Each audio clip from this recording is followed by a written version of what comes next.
आइएगा बंधुओं, शंका समाधान के इस लोकप्रिय कार्यक्रम से हम आपके लिए जोड़ रहे हैं। सीधे सीधे जो लोग यहाँ पर उपस्थित हैं, आप लोगों का ये सौभाग्य होगा कि आप महाराज श्री के पावन चरणों में अपने मन के प्रश्न यहाँ पर रख सकेंगे और साथ ही साथ देश और दुनिया में अपने घर पर टीवी चैनल सेट के सामने बैठ कर के जो लोग इस कार्यक्रम को देख रहे हैं, पारस चैनल, प्रामाणिक ऐप के माध्यम से लाइव इस कार्यक्रम को देख रहे हैं, वे सभी भी इस सौभाग्य को प्राप्त कर सकेंगे। बंधुओं, हम आप सभी के लिए बतला दें कि आने वाले 13, 14 और 15 अगस्त को इस वर्षायोग का पहला बड़ा कार्यक्रम भावना योग शिविर के माध्यम से संपन्न होने के लिए जा रहा है। अनेक लोगों ने भावना योग शिविर में अपना पंजीयन करा लिया है। जो लोग मन बना रहे हैं इस शाश्वत भूमि पर भावना योग शिविर में आने के लिए, वे शीघ्रता करें। ऑनलाइन आप फॉर्म भर सकते हैं प्रामाणिक ऐप और www.munipramansagar.net पर जाकर के, जिसके लिए पंजीयन शुल्क आपकी सुविधा के लिए मात्र 1100 रुपये रखा गया है, जिसमें भावना योग की किट है, टी शर्ट है, आवास और भोजन की संपूर्ण व्यवस्थाएं गुणायतन की ओर से आपके लिए प्रदान की जाएंगी। साथ ही साथ बंधुओं, 31 अगस्त से 9 सितंबर तक आयोजित होने वाले पर्वराज पर्यूषण में श्रावक संस्कार शिविर के लिए भी आप पंजीयन करा सकते हैं प्रामाणिक ऐप और munipramansagar.net पर जाकर के, और उसके लिए 5100 रुपये के पंजीयन शुल्क राशि रखी गई है। और उसके लिए भी आप, क्योंकि उसमें भी संख्या निर्धारित है, बहुत ज़्यादा संख्या उसमें नहीं ले सकते हैं, लेकिन जो जल्दी आएंगे उनके लिए स्थान मिल जाएगा और 5100 रुपये में आप पंजीयन करा करके आप अपना स्थान सुनिश्चित कर सकते हैं। हमारे बीच मयंक जी जैन शामली से गुणायतन ट्रस्टी यहाँ पधार चुके हैं, जिन्होंने एक शाश्वत सिद्धि कलश रखने का भी सौभाग्य प्राप्त किया है। मैं उन्हें आमंत्रित कर रहा हूँ, कृपया पधारें। और आपके सम्मान के लिए मैं आमंत्रित कर रहा हूँ गुणायतन के CEO श्री सुभाष जी, पधारें। और मयंक जी जैन जो शामली से हैं, गुणायतन के ट्रस्टी, ऊपर आ जाएं। उनके साथ में वैभव जी और उनके जो अन्य साथी हैं, वे लोग भी मंच पर पधारें और जोरदार जोरदार करतल ध्वनियों के साथ आप सम्मान करेंगे। आज गुणायतन से ट्रस्टी के रूप में जुड़ रहे हैं मयंक जी जैन, अच्छा पहले से ट्रस्टी हैं। आज शाश्वत सिद्धि कलश को स्थापित करने का सौभाग्य उन्होंने प्राप्त किया। आप लोग भी आ जाएं, साथ में आ जाएं, जोरदार जोरदार करतल ध्वनि से। बंधुओं, साथ ही हम आपके लिए बतला दें, आष्टानिक महापर्व में श्री 1008 सिद्ध चक्र महामंडल विधान का आयोजन यहाँ पर किया जाएगा 1 नवंबर से 8 नवंबर तक, जिसके लिए भी जो बहुमंडलीय सिद्ध चक्र विधान की आराधना यहाँ पर होगी, उसमें भी आप मात्र 3 लाख रुपए की राशि में 3,11,000 रुपए की राशि में आप एक मंडल को सुनिश्चित कर सकते हैं और अभी से आप पुण्यार्जन का सौभाग्य प्राप्त कर सकते हैं। आइएगा, जो लोग इस कार्यक्रम को देख रहे हैं, हम 1-2 प्रश्नों ऑनलाइन 1-2 प्रश्नों के बाद सीधे सीधे आपके पास पहुंचते हैं। महाराज श्री अंतिम कुमार जी जैन अंजर जिला बड़वानी से आपके श्री चरणों में नमोस्तु करते हुए पूछ रहे हैं, महाराज श्री ऐसा सुनते हैं आपके प्रवचनों से या अन्य साधकों के प्रवचनों के माध्यम से कि मोह ही हमें डराता है, भय पैदा करता है, और किसी भी वस्तु के प्रति मोह खत्म होते ही उसके खोने का डर भी समाप्त हो जाता है, फिर चाहे वो दौलत हो, वस्तु हो, रिश्ते हो या फिर जिंदगी। तो महाराज श्री इस मोह को खत्म करने का क्रम से क्या प्रयास करना चाहिए, कब से और कहां से इसका शुभारंभ करना चाहिए? देखिए, ये बात यथार्थ है, मोह ही हमारे दुख का कारण है। सबसे पहले मोह को जानने की जरूरत है। मोह है क्या? काल्पनिक को वास्तविक मान लेना, भ्रम को सत्य मान लेना, अयथार्थ को यथार्थ समझ लेना, झूठे को सही मान लेना, इसी का नाम मोह। हर मनुष्य प्रायः मोह में जीता है। उसका मोह है अपने शरीर के प्रति, उसका मोह है अपनी संपत्ति के प्रति, उसका मोह है अपने संबंधियों के प्रति, उसका मोह है अपने सुयश के प्रति। शरीर से मोह कब है, कब तक है? जब तक शरीर में हम आत्मबुद्धि रखते हैं। जो व्यक्ति अपने आप को शरीर रूप मानता है और जो शरीर रूप मानता है वो दृश्य जीवन को ही अपना मान करके चलता है। तो शरीर रूप मानने के कारण शरीर के साथ घटने वाली हर घटना उसे परेशान करती है। जिसे समझ में आ जाता है कि मैं शरीर में हूँ जरूर, पर शरीर मैं नहीं हूँ, मैं आत्मा हूँ, तो जो कुछ हो रहा मैं हूँ ही नहीं, तो दुख कैसा? वो दुख कैसा? जिसके लिए शरीर का मोह होगा उसे एक दिन का चुभने में भी कष्ट होगा, और जो शरीर से भिन्न अपनी आत्मा को जान लेगा वो जानलेवा बीमारी में भी प्रसन्न बना रहेगा, क्योंकि उसके मन में हर पल एक भावना रहती, न में मृत्यु कुतो भीति, न में व्याधि कुतो व्यथा। तो वास्तविकता को जानना है। हमने संपत्ति को अपना माना, पर संपत्ति हमारी है कहाँ? न हम कुछ लेकर आए हैं न लेकर जाएंगे। ये हमारे मन की कल्पना है, भ्रांत कल्पना, जो उनके प्रति हमारे मन में लगाव उत्पन्न करती है, ममत्व और स्वामित्व का भाव जगाती है। और जब तक ये स्वामित्व का ममत्व का भाव हो तब तक हमको तकलीफ होगी। और जब हम समझ लेते ये मेरी नहीं है, मेरे पास भले है पर मेरी नहीं है, तो हमें कोई तकलीफ नहीं होती। दूसरों की चीज़ें खोने पर या दूसरों को कोई उपलब्धि होने पर हमें कोई ख़ास फर्क नहीं पड़ता। जिस दिन हमें इस सत्य का बोध हो जाए, भान हो जाए कि ये भी जो है वो पराई वस्तु है, तो हमारे लिए कोई ख़ास फर्क नहीं पड़ेगा, पाने में भी और खोने में भी। इसी तरह हम संबंधियों को लेकर के एक कल्पना करते हैं, ये मेरा, वो मेरा, ये भाई मेरा, ये पत्नी मेरी, ये पिता मेरा, ये पुत्र मेरा, ये माँ मेरा, ये बेटी मेरी, ये परिवार मेरा, ये परिजन मेरा, मेरा मेरा करते करते पूरा जीवन खत्म कर देते हैं। लेकिन यथार्थ तो यही है, कोई किसी का नहीं है, सब अपने अपने हैं, सब अकेले आए हैं अकेले जाएंगे। इस सत्य को जो स्वीकार ले वो कभी मोह में नहीं पड़ता, सबके साथ रहता है, लेकिन जीवन की वास्तविकता की समझ रखने के कारण उन बातों से प्रभावित नहीं होता। लोक में भी आप लोगों के यहाँ एक मुहावरा चलता है, हमारा मोह भंग हो गया, है ना। किसी व्यक्ति किसी वस्तु से मोह भंग हो गया, यानी उससे उचाट आ जाता है, उससे लगाव समाप्त होता है। जिस दिन जीवन की वास्तविकता को जानोगे तुम्हारा मोह भंग हो जाएगा। किसी से भी मोह भंग तभी होता है जब उसकी सच्चाई का पता लगता है। इसी तरह जीवन की सच्चाई को समझते ही तुम्हारा मोह भंग होगा और तुम अपने जीवन को सही दिशा में आगे बढ़ाने में समर्थ हो जाओगे। तो वो दृष्टि और वो भावना हमारे अंदर होनी चाहिए। ऐसे जीव की परिणति ही बिल्कुल अलग हो जाती है। अभी जो अपनी साधना में है भाई उमंग जी, वो उमंग सागर जी, उनको देखिए, जब उनको मालूम पड़ा कि अब मेरी बीमारी इतनी घातक है कि इसमें बच पाना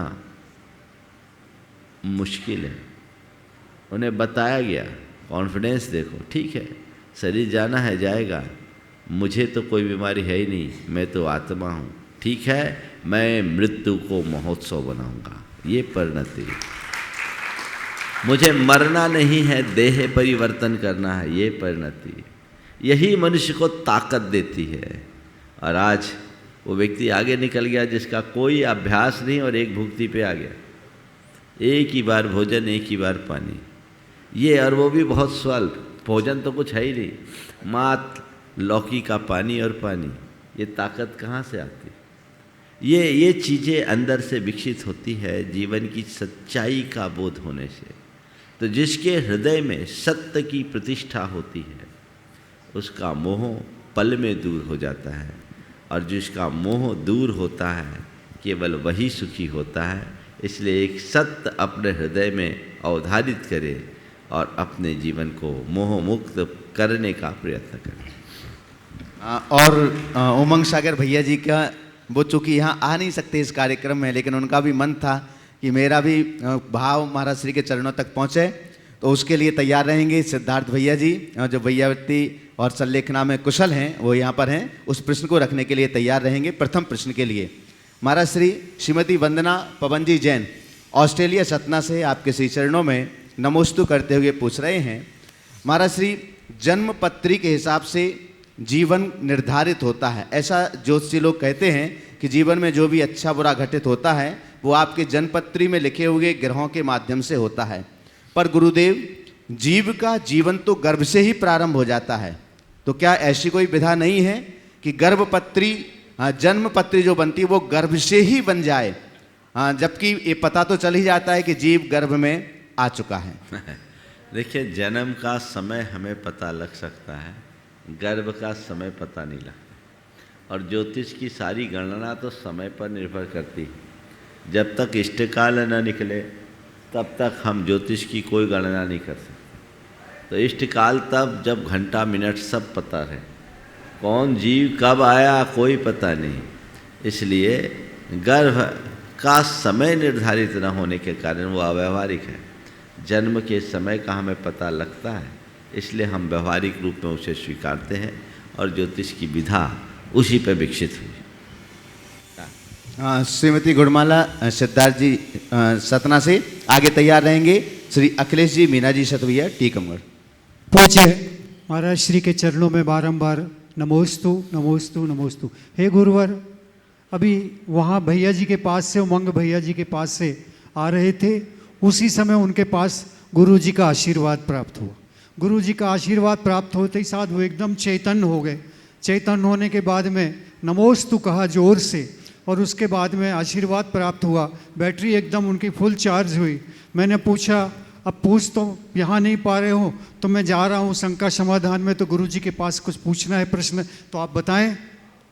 1 मिनट सोचा, फिर बोले पूछना है। क्या पूछना है? गुरु जी से पूछना कि मैं अपनी साधना को कैसे बढ़ाऊं ताकि मेरे भाव जल्दी जल्दी समाप्त होकर और मैं अपने सिद्धालय में जाकर विराजमान हूँ।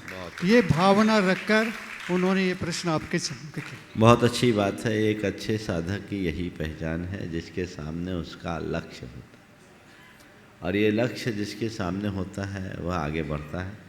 उनसे तो बोलो कि अपनी विशुद्धि को बरकरार रखो और जो निर्देश दिया जाए उसे उत्साह के साथ पालते रहो। भावना भाव कि मैं इतना समर्थ हो जाऊं कि अंत तक मुनि बन सकूं और इस देह को छोड़ूं, ऐसा मनोभाव जगा तो स्थितियां बनेगी, ऐसी भावना भा सकती। श्रीमती मीना अखिलेश जैन सतवैया टीकमगढ़ से ट्रस्टी गुणायतन। और बंधु, आज गुणायतन में प्रतिदिन संपन्न होने वाली शांतिधारा के आज नित्य शांतिधारा पुण्यार्जक भी बने हुए हैं। एक बार जोरदार करतल ध्वनि से उनका हम सम्मान करें। आगे तैयार रहेंगे श्वेता जी जैन दिल्ली। गुरुदेव के चरणों में सतवैया परिवार का तिरवार नमोस्तु नमोस्तु। गुरुदेव 2 दिन पहले कुरल काप के उसमें आपने हमें पिता और पुत्र के संबंधों के बारे में बताया था, तो आज मैं इस मंच से ये कहना चाहता हूँ कि मुझे जो पिता मिले हैं बाबूलाल जी सतवैया, वो 7 जन्म में मिले, 7 जन्म में वही पिता मिले, क्योंकि विपरीत परिस्थितियों में भी उन्होंने मुझे कभी आगे बढ़ने से नहीं रोका। धर्म के मार्ग पर बढ़ा। उस समय हमारे बेटे वगैरह कोई नहीं थे, यहाँ सब पढ़ रहे थे, तो मैं दुकान छोड़ के कहीं भी चला जाता था। उनने कभी उफ नहीं किया। और एक दिन हम लोग हॉल में बैठे थे, तो वो आए, हम प्रदीप वगैरह सब मित्र, वो आए तो बोले अब हम निश्चिंत हैं, धर्म की बागडोर अगली पीढ़ी ने संभाल ली है। ये जब की बात है जब आपका चातुर्मास हुआ था। गुरुदेव, आज हमारा प्रश्न ये है कि श्रावक चौका लगाते हैं, बहुत शोध कर बीन कर चौका लगाते हैं, और जब साधु के या वृत्ति के हाथ में गिरास पहुंचता है, वो कई हाथों में शोधने के बाद दिया जाता है। इसके बाद भी कभी कभी अंतराय हो जाता है। इसमें श्रावक का क्या पाप कर्म का उदय होता है? देखिए, आप बाल सोच सकते हैं, जीव सोच सकते हैं, कर्म को नहीं सोच सकते। समझिए, जब अंतराय कर्म का प्रबल उदय आता है तो ऐसा भी अनुभव है कि अपना ही बाल गिर जाता, कहीं न कहीं से निमित्त आ जाता। हाँ, करना क्या चाहिए? यथा संभव सावधानी रखनी चाहिए, हड़बड़ी नहीं होना चाहिए। असावधानी के अंतराय को टाला जा सकता है, कर्म के अंतराय को टालना बहुत कठिन होता है। फिर भी यदि विशुद्धि हो तो उस विशुद्धि के परिणाम स्वरूप कर्म के अंतराय भी टाले जाते हैं। आशीर्वाद आपके पिताजी के लिए बहुत बहुत आशीर्वाद। चलिए, नमस्ते। श्वेता जी जैन दिल्ली। आगे तैयार रहेंगे श्रीमती रंजना जी गुवाहाटी आसाम। 2 मुनि राज्यों के चरणों में त्रिबार नमोस्तु। गुरुवर, कहा जाता है कि ज़्यादा बहस अक्सर रिश्तों को खराब कर देती है। तो नीरज जी। इसीलिए हमें कभी कभी खामोशी भी फिर से बेहतरीन बोल होती है। फिर से हाँ जी। बोले। गुरुदेव, कहा जाता है कि ज़्यादा बहस अक्सर रिश्तों को खराब कर देती है, इसीलिए कभी कभी खामोशी भी बेहतरीन होती है। तो हे गुरुवर, हमें अपने जीवन में कहाँ खामोश रहना चाहिए और कहाँ बोलना चाहिए, कृपया मार्गदर्शन कीजिए। वहीं बोलना चाहिए जहाँ बहस खत्म हो जाए, और वहाँ खामोश हो जाना चाहिए जहाँ बहस होने की संभावना। ठीक। नमस्ते गुरु। श्रीमती रंजना जी गुवाहाटी आसाम से आगे तैयार रहेंगे। श्री विकल सोनिया जी जैन शामली। नमोस्तु महाराज जी, नमोस्तु नमोस्तु नमोस्तु नमोस्तु। महाराज जी, मेरा प्रश्न ये है कि कहा जाता है कि मन एक मंदिर होता है, तब उस मंदिर में हम लोग दीपक कैसे जला के रखें? मन मंदिर है, मन के मंदिर में दीपक जलाना है तो ज्ञान की ज्योति जगाना। जिसके हृदय में ज्ञान की ज्योति जलेगी उसका मन मंदिर बनेगा और वो दीप जल के उसके जीवन को प्रकाशित करेगा। नमोस्तु महाराज। श्री विकल सोनिया जी जैन शामली। नहीं, जल्दी आइए। अगला। सीखता से नाम जिनके भी ले रहे हैं थोड़ा सा पहले से उठ करके यहाँ आगे आ जाएं। आगे तैयार रहेंगे श्री अनूप कुमार जी लोहाड़िया रांची। बोले परम पूज्य श्री 1000 परमान सागर जी महाराज की आवाज नहीं आई बंधु, आवाज ऐसी हो कि सवाल, महाराज जी सवाल। तक आवाज ओ, पहुंच ओ, जाए। सवाल। बोले श्री 1000 परम पूज्य परमान सागर जी महाराज की जय। सवाल करो जल्दी से। हाँ, जल्दी से। महाराज श्री हम शामली से हैं और जब मेरे एक शंका होती है, जब हम मंदिर में प्रवेश करते हैं तो मूलनायक की प्रतिमा मध्य में होती है, दाएं और बाएं अलग प्रतिमा होती है, तो हम पहले दर्शन मूलनायक के करें या दाएं बाएं जो भी पहले आए उसके करें? पहले मूल नायक के करो, दाएं बाएं क्यों देखते हो? तो ऐसे महाराज जी भगवान की मूल अभिनवित नायक- हो जाती है नहीं, ऐसे। नहीं, पहले मूल नायक को करो फिर आजू बाजू में करो। चलिए आशीर्वाद। धन्यवाद महाराज जी। श्री अनूप कुमार जी लोहाड़िया रांची। नहीं है। वृत्तिबेन पुष्पा जी जयपुर। आइए। आगे तैयार रहेंगे श्री गुलजारी लाल जी गंगवाल रविगंज बिहार अपने परिवार के साथ में। जल्दी। शिक्षिता से आ जाए थोड़ा।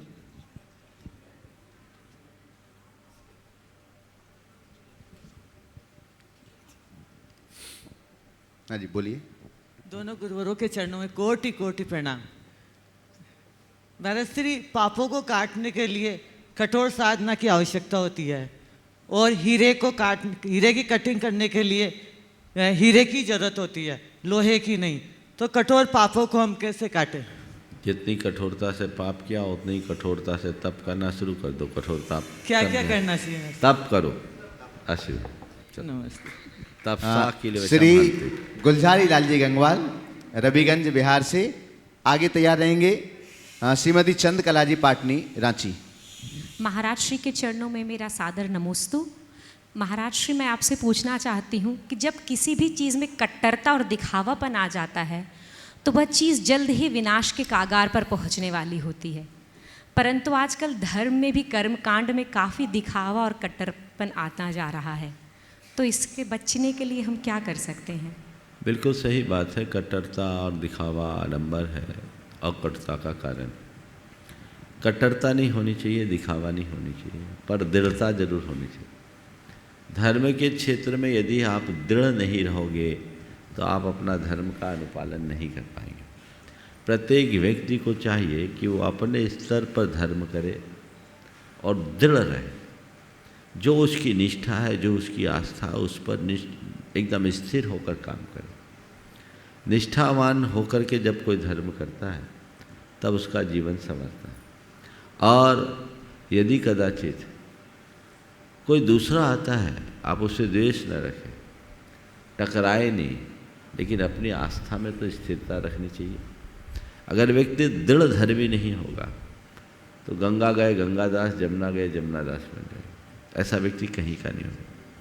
धर्म में दृढ़ता होना और धर्म में कट्टरता होना, इसमें बड़ा अंतर है। धर्म में दृढ़ता उसे स्वधर्म में स्थिर करती है और धार्मिक कट्टरता उसे परधर्म असहिष्णु बना देती है। हम स्वधर्म में दृढ़ रहें पर परधर्म सहिष्णु बने। मार्ग ये बनता है। जहाँ तक दिखावा का सवाल, दिखावा तो कहीं भी अनुकरणीय नहीं। लेकिन हमें एक धारणा भी बदलनी चाहिए। जितने भी धार्मिक क्रियाकलाप है उसको दिखावा से जोड़ना भी ठीक नहीं। अगर दिखावा ही देखें तो आपका ये सवाल करना और मेरा उत्तर देना भी एक दिखावा है। हमें इस सोच को बदलना होगा। कहते पहले लोग जो धार्मिक क्रियाओं से थोड़े दूर रहते हैं उनके नज़र में ये सब दिखावा होता है, जो सही नहीं। दिखे, धर्म दिखेगा, करोगे तो दिखेगा, लेकिन दिखाने के लिए मत करो। आपने प्रश्न पूछा है तो कैमरा आपके सामने है, आपको लोग देखेंगे, पर प्रश्न पूछने के लिए पूछना और कैमरा में आने के लिए पूछना, इसमें बड़ा अंतर है। समझ गए? मैं धर्म कर रहा हूँ, मेरे धर्म को देखकर दूसरे लोग प्रेरित हो रहे, ये अच्छी बात है, बल्कि होना ही चाहिए। और धर्माचरण इस प्रकार करना चाहिए जिससे और लोग प्रेरणा पाके आगे बढ़े। लेकिन मेरा धर्माचरण दूसरों को दिखाने के लिए नहीं होना चाहिए। दूसरों को दिखाने के लिए जब मैं धर्म करूँगा तो मेरा धर्म अधूरा होगा। बस इतना अंतर रखना चाहिए। नमस्कार महाराज जी। हाँ बोलिए बोलिए दादा, खड़े रहो, आप लोग खड़े रहो। महाराज जी, मेरी अंतिम इच्छा ये है कि अस्पताल में मरण न हो, गुरु चरण में मरण हो। बिल्कुल उसकी तैयारी करो। इसके लिए आपका आशीर्वाद चाहता हूँ। और इन लोगों को बच्चा लोग तो भी कह दिया है कि मुझे किसी भी परिस्थिति में अस्पताल में मत ले जाना, मत ले जाना। बहुत बहुत आशीर्वाद। चलिए। श्रीमती चंद्रकला जी पाटनी रांची, ट्रस्टी और मंत्री गुणायतन। आगे तैयार रहेंगे इंजीनियर दीपक ऋतु जैन उज्जैन। नमस्ते महाराज श्री। महाराज श्री, मुश्किल वक्त का सबसे बड़ा सहारा होता है उम्मीद।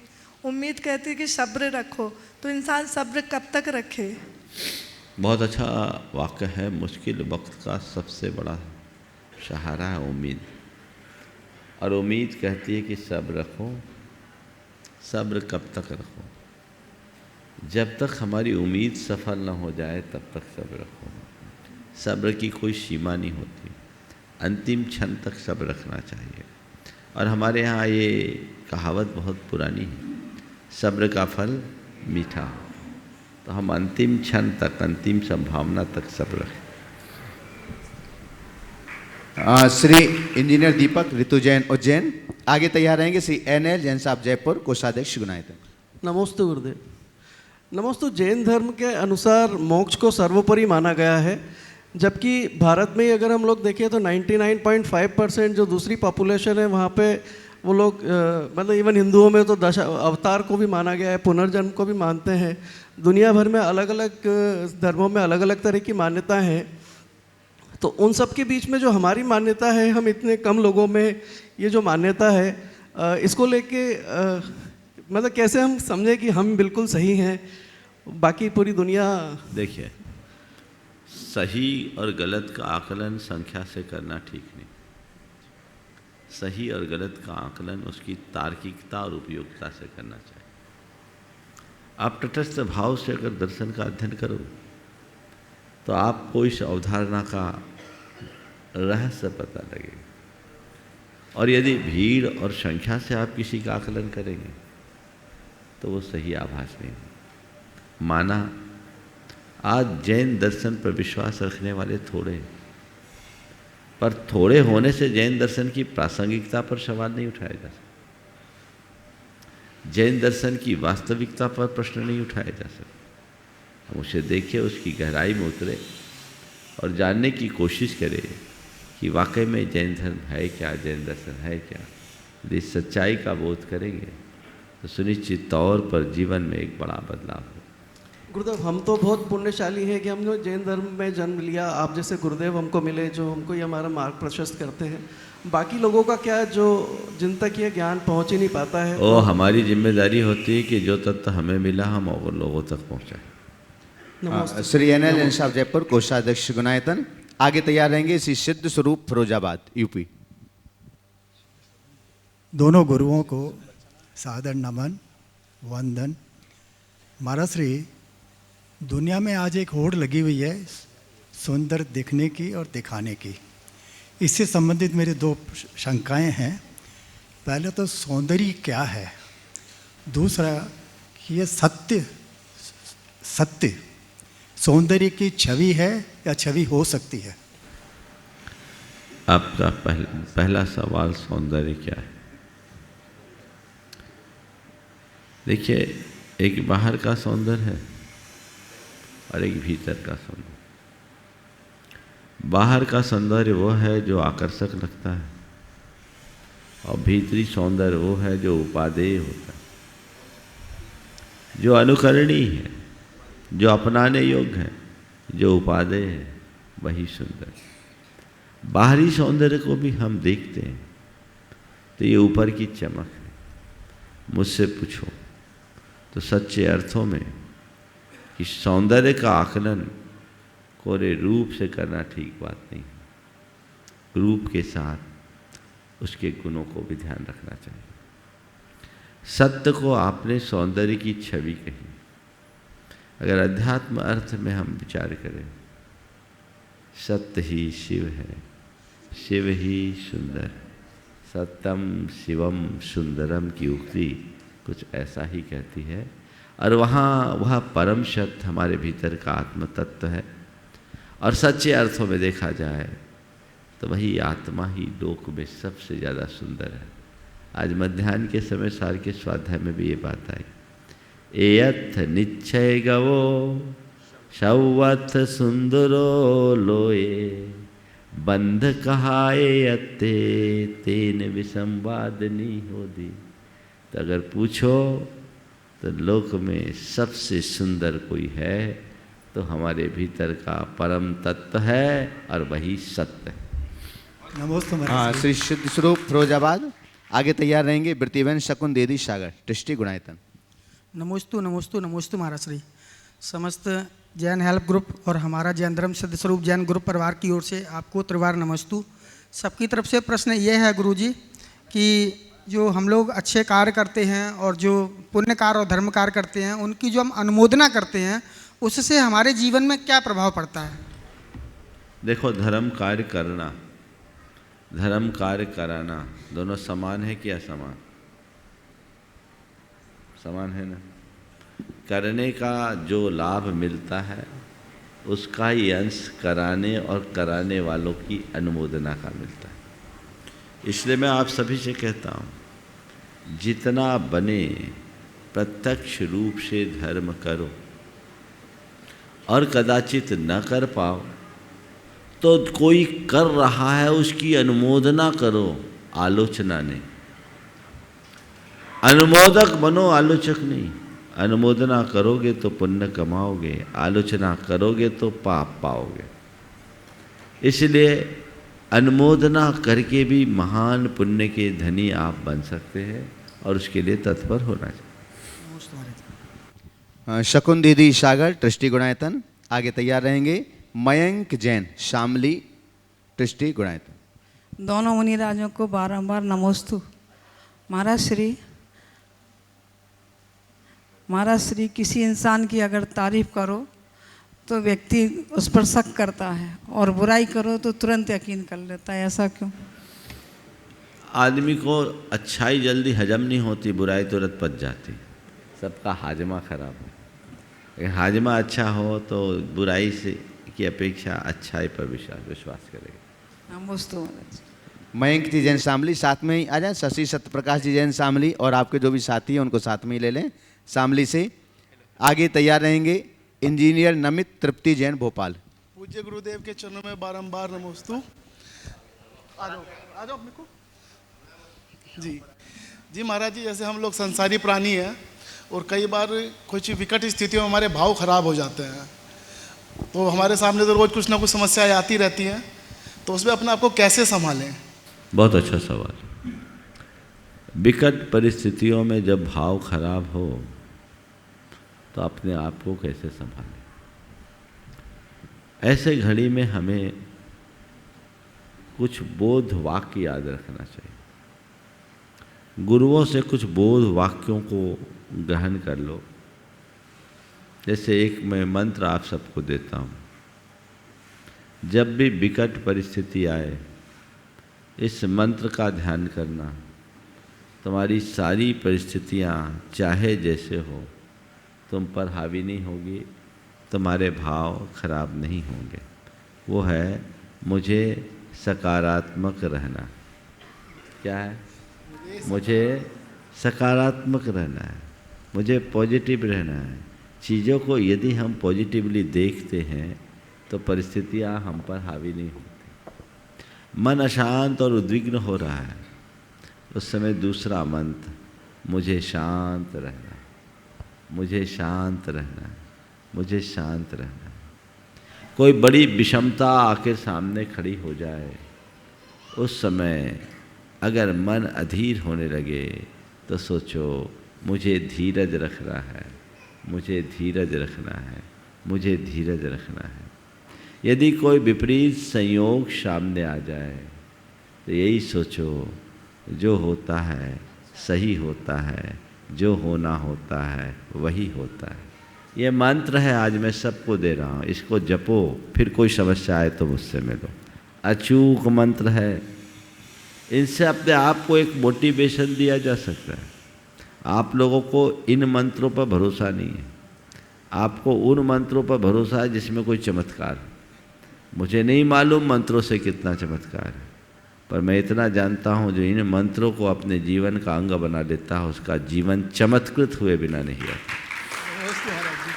ये करे और फिर उस समय कुछ अच्छा सुनने लगे, कुछ अच्छा पढ़ने लगे। हर व्यक्ति को अपने गुरुओं के कुछ प्रवचन साथ रखना चाहिए।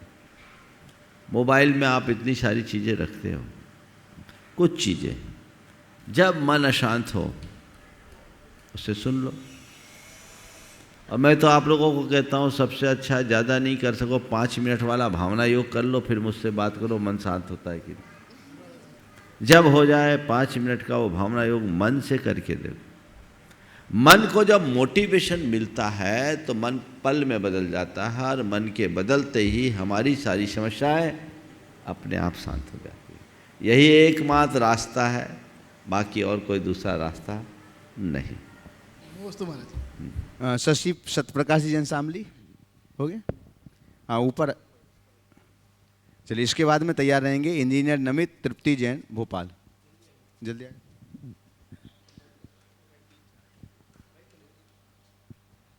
नमोस्तु महाराज, नमोस्तु, नमोस्तु महाराज। महाराज श्री, मेरी एक शंका है, जैसे हम सफ़र में होते हैं किसी गाड़ी में या ट्रेन में, तो मंदिर के शिखर की कैसे पहचान करें कि हमारे जैन मंदिर का शिखर है? ये तो गली है कि शिखर के दर्शन कर लिए तो हमारे मंदिर का नियम पूरा हो गया। हालांकि आजकल तो टेक्नोलॉजी का युग है, आप पहले से पता करो कहाँ कहाँ मंदिर है, उसकी लोकेशन, लाइव लोकेशन मंगा लो। कई बार ट्रेन में होते हैं, नहीं पता बोलता रहा हूँ, अपने बच्चों से कहो बेटे उस मंदिर का लाइव लोकेशन दे दो, आपको पता लग जाएगा यही मंदिर, रास्ता खुल जाएगा। हालांकि मैं सभी से कहता हूँ ये गली नहीं निकालना, आप तो अपनी यात्रा को ऐसी करो कि आप दर्शन करते हुए जाओ। 2 टुकड़ों में यात्रा कर लो, 2 घंटे बाद की दूसरी ट्रेन ले लो तो ज़्यादा अच्छा।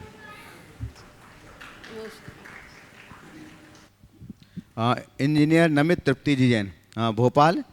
आगे तैयार रहेंगे संध्या प्रेमचंद जी जैन उपकार एजेंसी सागर। पूज्य मुनिश्री के चरणों में 3 बार नमोस्तु नमोस्तु। मुनिश्री, मेरे 2 प्रश्न हैं, एक मेरी माँ का है और एक मेरा है।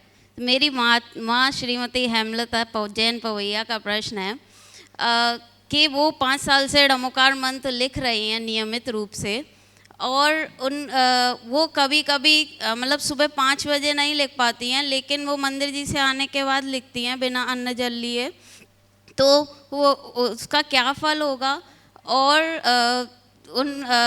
कभी मतलब कम से कम कितने बार उसको लिखना चाहिए? समय के अभाव से कभी कम लिख पाती हैं, तो वो ये उनका प्रश्न है। और मेरा प्रश्न, मुझे ये शंका है, जैसे हम अर्घ पढ़ते हैं, जैसे मुझे जनरली एक अर्घ से एक भाव उत्पन्न होता है, संघर्षों में उपसर्गों में तुमने समता का भाव धरा, आनंद तुम्हारा अमृतवन भक्तों के जीवन में बिखरा। मैं अष्टद्रव्य से पूजा का शुभ थाल सजो कर लाया हूँ, जो पदवी तुमने पाई है मैं भी उस पर ललचाया हूँ। तो उसमें एक वाक्य आता है, अष्टद्रव्य से पूजा का शुभ थाल सजो है। तो एक पल के लिए मेरे मन में भाव आते हैं कि कभी मैं द्रव्य अकेला चढ़ा रही, मतलब चावल ही है उसमें, कभी लौंगी है, वो अष्टद्रव नहीं है। हालांकि अगले पल मुझे मतलब ये हो जाता है कि भावों से करना चाहिए, बट वो भाव क्यों आता है? देखिए, पहले तो आपकी माता जी के लिए मैं कहूँगा, नमोकार मंत्र लिख रही हैं तो लिखते रहे, निष्ठापूर्वक लिखें और समय पर लिखने की कोशिश करें, उसमें प्रमाद नहीं आएगा। लेकिन नहीं लिख पाते तो जब लिख सके लिखे और जितनी देर लिख सके लिखे। आपने पूछा उनको क्या फल मिलेगा, आप उनसे ही पूछो कि अब तक आपने लिखा इससे कुछ मिला कि नहीं मिला। समझ गए? वो अपना अनुभव बताएगी तो ज़्यादा अच्छा हो। निश्चित उनके जीवन में शांति और सकारात्मकता विकसित हुई होगी, हुई है ना? हुई तो बस आप लगे रहो, मतलब परोक्ष फल की चिंता मत करो, प्रत्यक्ष फल का आनंद लो जो हमें तत्काल मिल रहा है। नमोकार मंत्र की ये सबसे बड़ी महिमा है। आपने जो कहा कि हम भगवान के लिए कह रहे अष्टद्रव्य का थाल सजाकर और है चुटकी भर चावल, तो मेरा आप सबसे एक सुझाव है, जब आप मंदिर जाते हो तो पूजा की सामग्री उत्तम लेकर जाओ, पूरी थाल सजा कर लेके जाओ, उसमें कंजूसी क्यों? एक बार पूजन करनी है तो मेरी द्रव्य सामग्री मेरी होनी चाहिए, भगवान के चरणों में मुझे अर्पित करना है और उसमें कोई कोर कसर शेष नहीं रहनी चाहिए। यदि ऐसा करके आप करोगे तो फिर कोई कठिनाई नहीं होगी, समस्या का समाधान होगा। नमोस्तु। श्रीमती संध्या प्रेमचंद जैन, उपकार एजेंसी सागर, हमारे बीच यहाँ पर उपस्थित हुए हैं प्रसिद्ध प्रतिष्ठाचार्य पंडित गुलाब चंद जी पुष्प के सुपुत्र जय निशांत भैया जी टीकमगढ़ से। एक बार जोरदार करताल ध्वनि से उनका सम्मान करें। और तब तक उनके सम्मान के लिए भी यहाँ पर उपस्थित रहेंगे NL जैन साहब गुणायतन की ओर से और प्रेमचंद जी जैन साहब सागर से। प्रश्न रखें तब तक। मुनि द्वय को नमोस्तु नमोस्तु नमोस्तु। मुनि श्री, सुना है कि पढ़ा भी है कि सुंदरता भक्ति से आती है और कुरूपता का क्या कारण है? बहुत अच्छा सवाल। उच्चैर गोत्रम प्रणतेर भक्ते सुंदर रूपम, ये कहा जाता है। कुरूपता का भी उल्लेख है। धर्मात्मा जनों की निंदा करने से, धार्मिक कार्यों में विघ्न बाधाएं डालने से, लोगों के अंगों पांगों का छेदन भेदन करने से, मन वचन काय की दुष्प्रवृत्ति करने से, या यूँ कहूँ गंदी हरकतें करने से व्यक्ति कुरूप बनता है। नमोस्तु गुरुदेव। मैं आमंत्रित कर रहा हूँ आपकी जोरदार करताल ध्वनि के बीच ब्रह्मचारी जय कुमार जी जैन, प्रसिद्ध प्रतिष्ठाचार्य, और उनके सम्मान के लिए आमंत्रित कर रहा हूँ प्रेमचंद जी जैन सागर और NL जैन साहब गुणायतन की ओर से, जयपुर कोषाध्यक्ष गुणायतन। हाँ बिल्कुल। आप अपना प्रश्न भी रखेंगे और उसके बाद तैयार रहेंगे श्रीमती प्रिंसी नवदीप जैन दिल्ली। तब तक यहाँ पहुँचे प्रिंसी नवदीप जैन दिल्ली। जोरदार जोरदार करताल ध्वनि से।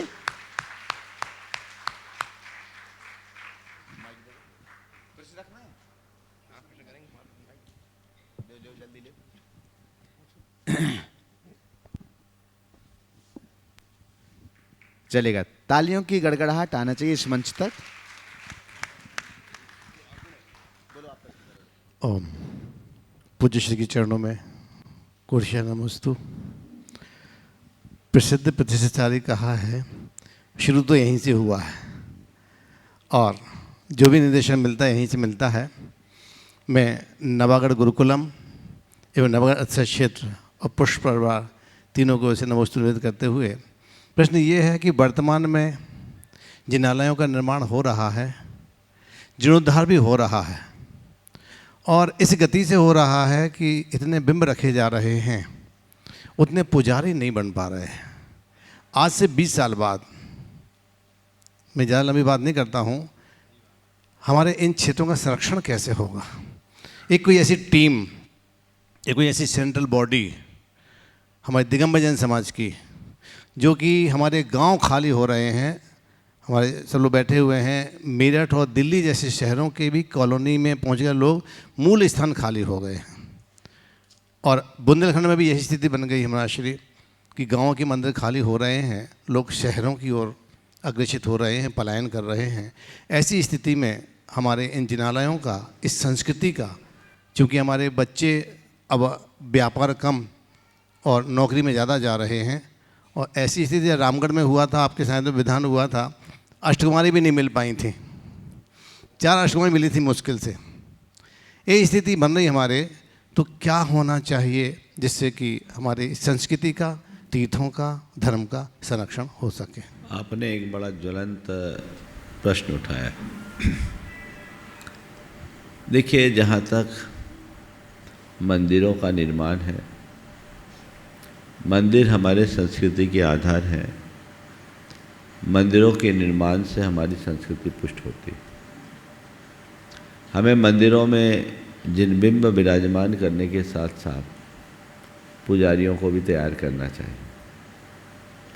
और हम तो हमेशा जहाँ कहीं भी प्रतिष्ठाएं होती हैं तो भगवान की प्रतिष्ठा के साथ साथ पुजारियों को भी तैयार करते हैं। ऐसी तैयारी से लोगों में एक रुझान बनता है। एक जो सबसे ज्वलंत समस्या है वह है गाँव और शहरों के पुराने मंदिरों की अव्यवस्था का। जिस तरह से आज व्यवस्थाएं बन रही है और बदल रही है, गांव तो खाली हो ही गए, छोटे और मझोले किस्म के शहर भी खाली हो रहे। मुझे जयपुर जैसे शहर में लोगों ने बताया, खुद एनएल जैन जिस बापू नगर में रहते हैं, वहाँ एक सज्जन ने बताया, महाराज यहाँ 400 परिवार है और 400 परिवारों में लगभग 200 परिवार में केवल हम सीनियर सिटीजन हैं। हमारे जाने के बाद हमारे बच्चे हमारी संपत्ति बेचने आएंगे, उनको और कोई सरोकार नहीं रहेगा, क्योंकि सब एब्राड में बाहर है। ये उच्च शिक्षा ग्रहण करने के बाद के दुष्परिणाम गांव और शहर। जब जयपुर जैसे शहर की बात ये हो सकती है तो अन्य शहरों में भी ऐसा है। और मैं देखता हूँ, क्योंकि हमारी पूरी नई पीढ़ी कतिपय शहरों तक सिमट रही है। उसके लिए आज भी समाज को सोचना चाहिए और शासन के स्तर पर कुछ काम होना चाहिए। समेकित विकास पर ध्यान जाना चाहिए। अन्यथा बड़े शहरों में कीड़े मकोड़ों की तरह लोग रहने लगेंगे, जहाँ इंफ्रास्ट्रक्चर भी पर्याप्त नहीं है, और गांव और छोटे मझोले शहर खाली हो जाएंगे। इसके लिए सरकार के पास ये बात पहुंचनी और पहुंचानी चाहिए कि जितने बड़े कारपोरेट हाउस हैं, उनके कारपोरेट हाउस कुछ छोटे और मझोले शहरों में बनाने की अनिवार्यता कर दी जाए, तो ये जो समस्या है वो कुछ अंशों में नियंत्रित हो सकेगी। इसके साथ हमें लोगों को चाहिए कि केवल नौकरी की मानसिकता न रखें, नौकरी की मानसिकता से पढ़ाई न करें। नौकरी की मानसिकता के साथ अगर उनका व्यापार है तो अपने व्यापार को प्रमुखता दें। गांव शहरों में अच्छा खासा व्यापार होने और सेटअप होने के बाद भी बच्चे 10 लाख 20 लाख के पैकेज के पीछे भागते हैं। उसमें एक समस्या और है, ना करे तो लड़की नहीं मिलती। ये एक विकराल समस्या है। इसमें समाज को अपनी सोच बदलनी चाहिए। अगर ऐसी सोच नहीं बदलते तो परिणाम बहुत विघातक होंगे। एक विकराल समस्या है। अब रहा सवाल गाँव में जो मंदिर खाली हो गए, अब इस पलायन को रोकना बड़ा मुश्किल है, क्योंकि लोगों को अब गाँव में निर्वाह नहीं। पहले लोग खेती बाड़ी ज़्यादा करते थे तो गाँव में रह जाते थे, नई पीढ़ी को वो सब काम नहीं। तो हमें एक कुछ योजनाएं बनानी चाहिए। मेरे मानस में भी कुछ योजना है जिससे मैं समय पर बताऊंगा, काम चल रहा है। जब समय पर प्रकट होगा तो गाँव के मंदिरों के संरक्षण का एक बहुत बड़ा उपक्रम मैंने सोच रखा है। मुझे विश्वास है उस उपक्रम से हमारे ये मंदिर संरक्षित होंगे। शहरों में एक जो समस्या आई है, पुराने शहरों से लोग नए शहर की ओर जा रहे हैं, क्योंकि पहले लोगों के साधन कम रहते थे। 2 कमरे में पूरा घर सिमट जाता था, कॉमन लैट्रिन बाथरूम में रह लेते थे, गाड़ी घोड़ा लोगों के पास नहीं रहता था। अब सबके पास गाड़ी हो गई, सबको अटैच कमरे चाहिए, एक कमरे में 2 के अलावा तीसरा रहना पसंद नहीं करता। तो जो जीवन शैली का बदलाव है उसने ये समस्या खड़ी की, तो लोगों को जाना पड़ रहा है। पर उसमें भी अगर लोग थोड़ी समझदारी करें तो बहुत अच्छा होगा।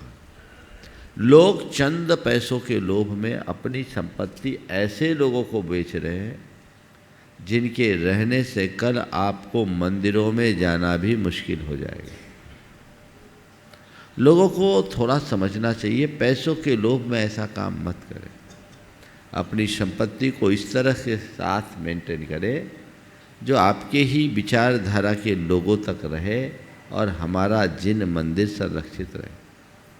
पुराना शहर कॉमर्शियल होता जा रहा है, तो फिर जो लोग जा रहे हैं वो अपने व्यावसायिक प्रतिष्ठान वहीं रखें, और व्यावसायिक प्रतिष्ठान वहाँ रहते हैं तो उनका मंदिरों में आवागमन हो सकता है। आप रहे भले कॉलोनीज में, पर जहाँ आपका व्यावसायिक प्रतिष्ठान है वहाँ यदि आप मंदिरों में आना जाना शुरू करते हैं तो ये समस्या का बहुत अर्थ में निदान निकल सकता है। हमें इन सब पर बहुत गंभीरता से विचारना चाहिए। मेरा मानना है किसी कमेटी के गठन से ये सब काम नहीं होगा, ये काम समाज की जागरूकता से होगा। व्यक्ति के हृदय में जागरूकता होना चाहिए और सोच बदलनी चाहिए। केवल अपना नहीं, आने वाली पीढ़ियों की देखने का भाव होना चाहिए। यदि ये चीज़ें आ जाए तो सब बातें अपने आप शांत हो सकेगी। नमस्कार। प्रिंस जी नवदीप जैन दिल्ली से आगे तैयार रहेंगे। लता जी गंगवाल गया। महाराज श्री के चरणों में त्रिवार नमोस्तु। पावनमती 105 पावनमती माता जी की तरफ से त्रिवार नमोस्तु। महाराज जी, मेरा प्रश्न यह है कि मैं आपसे जबलपुर में एक क्वेश्चन की थी कि दर्पण रोटी बैंक समाज सेवी संस्था में संचालित करती हूँ, और आपने मुझ दर्पण रोटी बैंक समाज सेवी संस्था है जो समाज सेवी संस्था है जो कि समाज सेवा में कार्यरत है, और आपने हमें राह दिखाया था, उस रास्ते पे हमने काम भी किया। और आज हम लोग हर रविवार को बच्चों जो भीख मांगते हैं, जो बच्चे, उनको बच्चों को भावना योग से पढ़ाते हैं, और उस भावना योग से आज उन्होंने भीख मांगना बंद कर दिया महाराज जी, और बहुत आगे बढ़ रहे हैं, और स्टेट लेवल पे भी बहुत कंपटीशन में पार्टिसिपेट किया है। हमें बहुत प्राउड फील होता है कि आज हम भावना योग से बहुत कुछ जीत पा रहे हैं। महाराज श्री, अभी हमारी शादी दिल्ली में हुई है, और वहाँ पे भी हम स्टार्ट करना चाहते हैं, तो और टीम कैसे जोड़े, कैसे बनाए, ये आपका रास्ता फिर से चाहिए हमें। देखिए, बहुत अच्छी बात है, बड़ी प्रसन्नता की बात है कि आपने भावना योग का प्रयोग उन बच्चों के लिए कराया जो भीख मांग कर अपना जीवन चलाते थे, और आपने उनकी भिक्षावृत्ति ख़त्म कर दी। भावना योग का इससे बड़ी उपयोगिता और क्या होगी। आपने बहुत अच्छा काम किया, और मैं चाहूँगा आप इस अभियान को ऐसी ही गति देते रहें, दिल्ली में भी ऐसा करें। जहाँ तक टीम के गठन की बात है, अच्छे आदमी को टीम बनानी नहीं पड़ती, जहाँ खड़ा होता है टीम बन जाती। अपना लक्ष्य रखो, एक एक कदम बढ़ाओगे, आपके साथ लोग जुड़ते जाएंगे।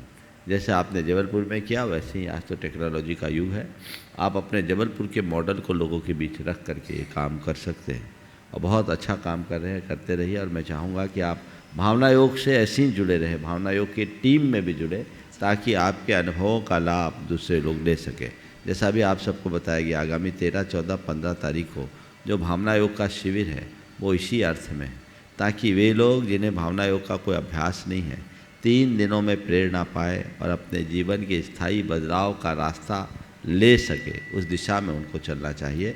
तो जो भी लाभ लेना चाहते हैं, भावना योग के शिविर का लाभ जरूर उठाना चाहिए और अपने जीवन में बदलाव लाना चाहिए। इसी तरह आने वाले दशलक्षण के दिनों में जो दशलक्षण का श्रावक संस्कार शिविर है, उस श्रावक संस्कार शिविर में सब लोग परिचित हैं। हर वर्ष जो लोग आते हैं उनको पता है।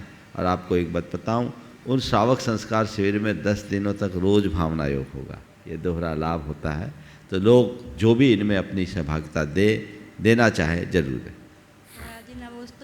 लता जी गंगवाल गया, ट्रस्टी और मंत्री गुणायतन। आगे तैयार रहेंगे अभिषेक जैन औरई जालौन।